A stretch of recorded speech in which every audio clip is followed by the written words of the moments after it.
Hello guys and welcome back to the Toffee Blues, your source for all things Everton. I'm Greg and I'm going to be giving you my predicted lineup for our away match this Saturday against West Ham. I will start you off with a little bit of injury news. It looks like we're starting to get a bit more clarity around the players who have been out for a little bit longer and we sort of haven't seen around social media or any updates in press conferences for a little while. So Andre Gomez has apparently trained. In fact, we've seen the videos of him training. A lot of people were happy to see him at Finch Farm. You know, it's an incredible recovery. Some of the things it looks like he's doing, you know, squats and calf raises after breaking his ankle, 9 weeks ago now? It's an incredible recovery time. It seems crazy to me. Gabamin has trained with the squad apparently. Iwobi should be returning to training next week. And Yerry Mina is back and should be able to be selected for this game. On the flip side of the coin, however, Gylfi Sigurdsson and Richarlison are out for this game, which actually makes the selection a little easier for me. Obviously, you don't want those two to be out, or you don't want Richarlison to be out. Some people are quite happy Gylfi Sigurdsson's out.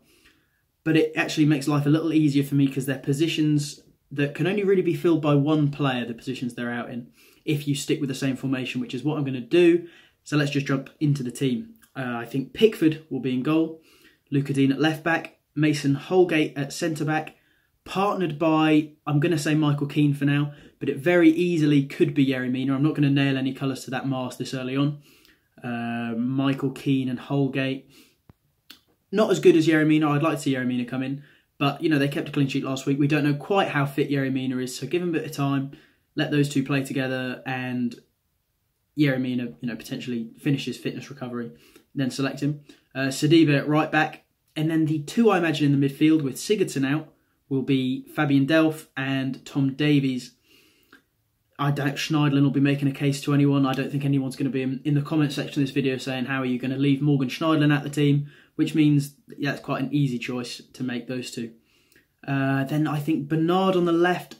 Last week he was unplayable. He looked incredible.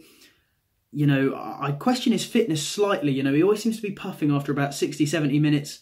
Probably because he's such an intense player. He's agile, you know, he's fast. It's those quick bursts of pace that really knacker a player out. But, you know, even if he's pulled off after a while, I imagine we'll probably see someone like Gordon, which a lot of people will probably be quite happy about.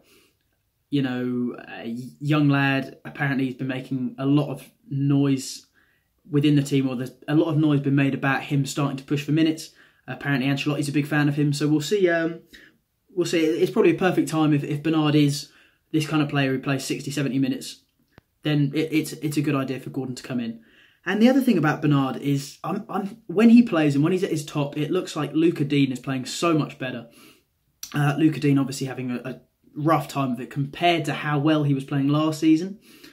It looks like him and Bernard may become a sort of a package deal where they're both at their best when they're both playing. They have this great chemistry, this great understanding. I'll compare it to Leighton Baines and Stevie Pienaar, but sort of different styles of players. Kind of. I'm seeing a few similarities now I've said it, but they have this brilliant understanding of who overlaps who, when, where each other are all of the time, who's better at what kind of crosses, which positions the other player needs to be in. So, you know, if we can maintain that side on the left for a while, that package deal, it'd be fantastic. On the other side, I'm seeing Walcott, who's really frustrating me at the moment.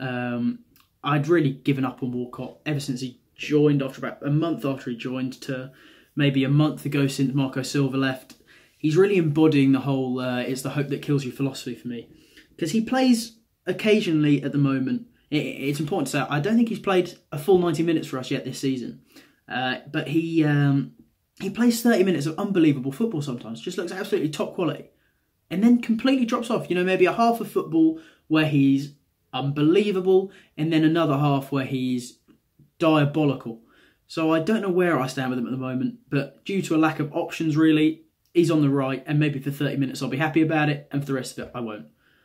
Then up top with Richarlison out. Obviously Calvert-Lewin, mainstay at the moment. But probably joined by Moise Keane. Very happy about that. Any time that boy gets, I'm happy to see him there. You know, he's only going to improve with minutes. I don't think it's catastrophic he hasn't scored yet. He's a 19-year-old kid. He came with a big reputation. That's obviously a problem. But, you know, give him the minutes. He'll get the experience. I'm not sure he's as good a partner up there as Richarlison is for Calvert-Lewin because of that work rate Richarlison has. It means that Calvert-Lewin can sort of stay up, get into the right positions as he always does, whilst Richarlison really is a grafter. I'm not sure Moise Kean has the same graft Richarlison has, which means Calvert-Lewin may have to play more of that grafting role, whilst Moise Kean plays more of a Calvert-Lewin. Do you know what I mean? They sort of swap roles a little bit. But I imagine that's what I'm going with. Pickford in goal, Luca Dean, Mason Holgate, Michael Keane, possibly Yerry Mina. In fact, quite probably Yerry Mina. And Sidibe as the back four.